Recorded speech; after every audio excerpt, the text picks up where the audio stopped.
Frankenstein, and it's a very, very, very funny film. It's easily one of my favourites. Very much, I would say, it's possibly the funniest film in the world, and I'm not accepting any arguments on that. The screenplay to this film, let me just take a cup of tea. The screenplay to this film was written by Gene Wilder and Mel Brooks. Mel Brooks directed the film. Then the essential plot, I'm skimming it down very, very lightly. The basic plot is Dr. Frederick Frankenstein lectures at medical school, but his name is pronounced Frankenstein, unlike his grandfather, Victor Frankenstein. Now, one day he's informed that he's inherited the family estate in Transylvania, so off he goes there.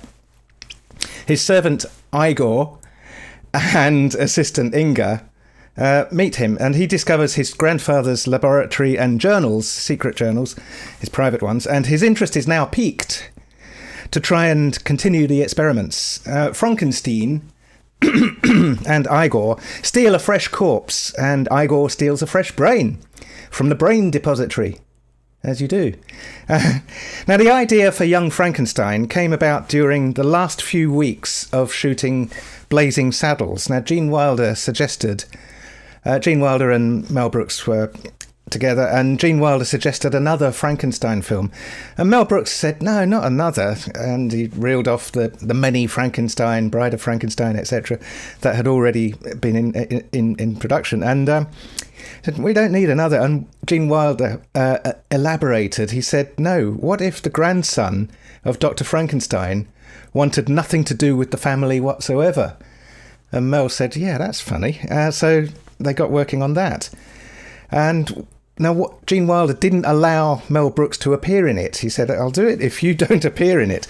Now, although Mel Brooks does appear as one of the villagers, because Mel Brooks has a tendency, when he appears in his own films, to break through the fourth wall. And Gene Wilder didn't want to allow that. Now, at the start of the film, when Dr. Frankenstein catches the train to New York, an American couple outside are having a small argument.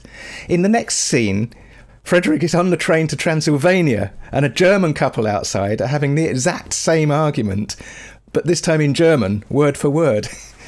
A lot of the props and the lab equipment were actually from the 1931 film Frankenstein, and the costume design in each scene accentuates the humour.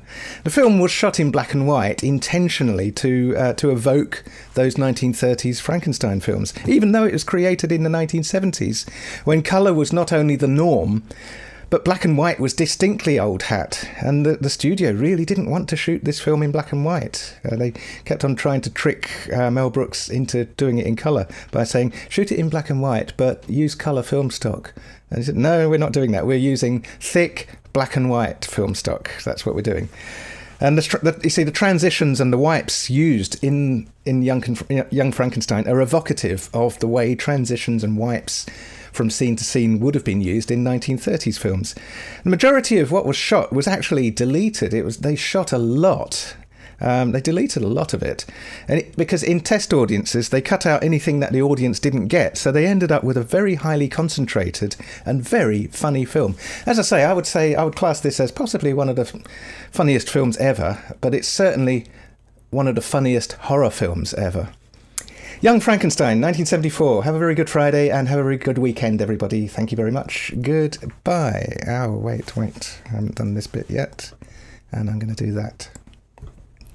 Why isn't that working? Because I didn't switch it on to...